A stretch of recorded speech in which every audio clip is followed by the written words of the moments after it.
তারপরে দেব, এগুলো আমি ভেজে তুলে নেব।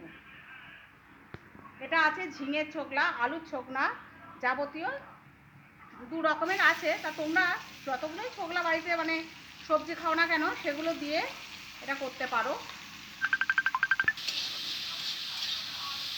হ্যালো গাইস, দেখো এই ছোকলাটা কিন্তু খুব ভালো করে ভাজতে হবে। একটা গোটা রসুনও দিয়েছি তাতে। গাইস এবার তুলে নিলাম। এইবারে এটা যাব আমি শিলে কাটলাম।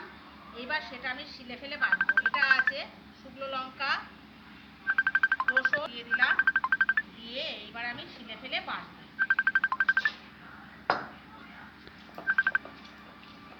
তো গাইস দেখো কি সুন্দর মিহি হয়ে গেছে, কি সুন্দরভাবে বেটেছি আমি।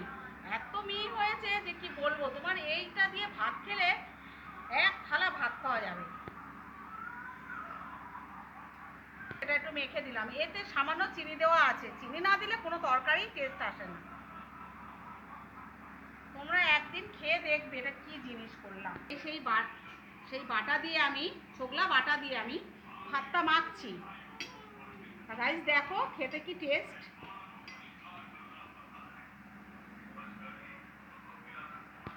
দারুণ হয়েছে, অসাধারণ।